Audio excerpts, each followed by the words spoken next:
Hey everyone, I'm Chaz with BoardGameGeek here with Aaron from Song Saga, and you are going to be showing us a game also called Song Saga. That's right. Yep. Yeah, I'm Aaron Thompson from Song Saga. So Song Saga is the game that gets people sharing the stories and soundtrack of their lives. Ooh. It's a tabletop card-based game for adults. Okay. The play is interesting because you use it with a streaming music platform. Oh. So like if you're using Spotify or Apple Music, or you can even play it with YouTube Music or whatever your kind of music platform of choice. If you have a massive vinyl collection, that will work too. Cool. But basically, it's a game that you play along with your music library, wherever you hold that. How does this work? Yeah, so the way it works is the person with the biggest wallet or the biggest handbag is the band manager, right? And each person gets dealt a bunch of prompt cards. Now the prompt cards are designed to spark a memory of a moment or music that has meaning to you, right? So some examples are like first time you got drunk, right? Your ex, right?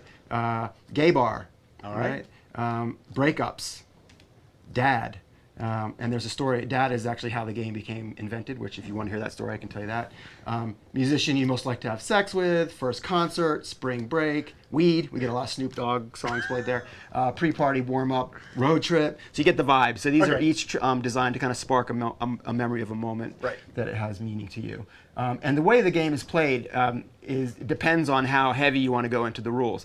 What we found in our playtesting in Australia, where I'm from, is that most people quickly figure out that this game is not about winning, it's really about the connection to each other. The experience. And that bond that comes from surfacing not only the music that you may not have heard of before or heard in a long time, but the new connections that you make to your friends because of the stories that organically come out. Because you're probably not going to tell your gay bar story unless someone prompts you, and this game does that, right? So in America, our playtesting groups always ask, how do you win? So there's a really interesting cultural difference there, I think.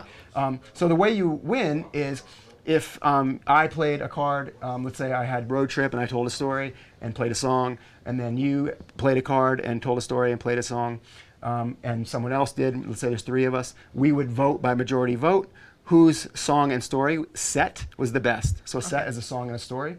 And the card czar, or the band manager as we call it, would then give the winner a You Rock card. Right, so that's what the You Rock card looks like.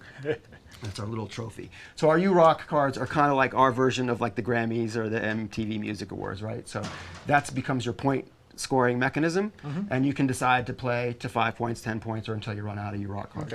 Now the thing that makes it even more fun, a little more dynamic, is our Gold Award cards.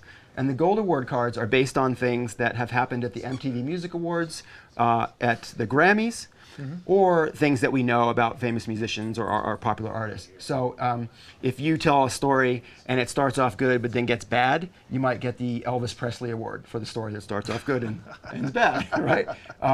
There's also the Macklemore Award. So if you get this card, you can steal someone else's award for yourself. That's based on what happened to him at the Grammy Awards in 2014, right? If you, in the course of play, you reveal a secret, and it's like maybe something you don't want to leave the room, right? You might get the Daft Punk Award, which is the deepest secret revealed because nobody knows who they are. By the way, one of the things that makes that interesting, and I'll share with you now, is there's a couple special cards in the box, and one of them is the Pinky Promise NDA card, and what that basically is a rule that an agreement between all the players that says everything that happens on tour stays on tour, right? So you can feel free sharing your embarrassing stories without fear that your fellow players are going to start talking about it all over the internet. So back to these, someone gets too drunk, you might give them the Amy Winehouse Award for being too intoxicated. If you play a song that gets everybody up dancing, you get a point for that, right? There's some optional rules, and the dance bonus is one of them. And if you do that, you might get the Beyonce Award for best dance moves. And if you tell a great story that feels like an epic, once in a lifetime kind of event, you might get the Spielberg Award for the story that should be made in a movie. And there's a ton more of those in the box, and there's a ton more prompts in the box.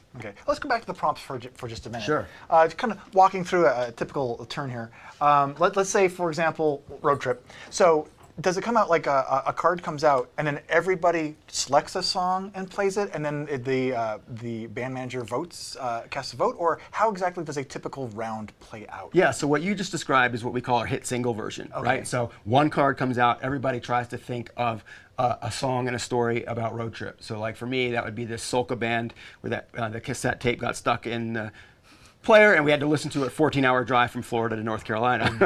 So, and there's more to that story, but in the effort, because we're on a short timeline, I'll keep it to myself. So that's the hit single. Now, Super Solo is another fast way to play, and that is everybody gets a single card, and they have to tell a song and a story that. The bigger version of how you play is everybody gets at least 3 prompt cards and at least 2 gold award cards, and the gold award cards are awarded from player to player, right? So I have them in my hand and I see you busting a move in your chair because a great song came on, I might give you that Beyonce card, right? And they get handed around. So there's a little bit of tension there in terms of how the gameplay is, because everyone's trying to win the U-Rock cards for the best story and song set, but you can also have other points awarded to you for these things.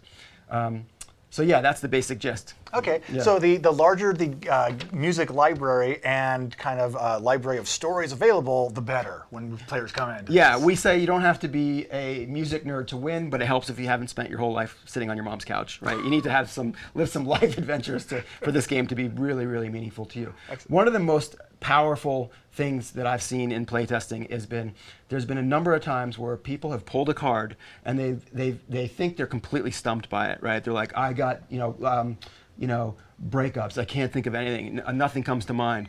And they go, okay. And they sit with it a minute and they go, well, it kind of makes me think of like the Smiths, right? So they play this depressing Smith song and the first notes come out and they're like, oh, that bitch, she broke my heart, and we were in the middle of dinner and she did it in a restaurant, and that's because music is such a great trigger for memory. Oh, sure. Yeah, sure. And so it's just astounding to watch that happen in real time when people are playing the game. Yeah. Absolutely. Yeah, Neat. and that's where I think for me, that's where the real juice is. Very cool. Yeah. Where is this in terms of its production? Yeah, so what you're holding is prototype number 2. We actually started with a big box, which everyone here at GAMA said stick with the big box. Oh. So for more shelf presence and more perceived value. So we're going back to the bigger box, but we're really, really close now to final art and getting it ready to bring to market. Our plan to do that is we're landing a bunch of boxes to implement the beginning of a wide seeding campaign to kind of get musicians and celebrities and some of our brand partners involved to help promote the game pre-Kickstarter, which we think will happen in kind of May-June time, with a view towards being ready to take orders in August for Christmas this year. There we go. Yeah. All right. Well, excellent. This is I can see how this could be very inducive to an environment of just a lot of great stories and moments that come out of it. So. It's my favorite thing about the game. And, a very first playtesting group, we played with 10 guys who went to high school together and have known each other for, over a decade. And, one of my favorite comments from that was, I've known you for 10 years and I never knew this about you. It's just a really amazing way for people to connect with each other. That's really cool. Well, thank you, Aaron, for bringing this by. And so watch for this on Kickstarter coming around in May, you said? Yeah, that's right. All right. And in the meantime, thanks for watching and we'll talk to you again soon. Cheers, Chaz.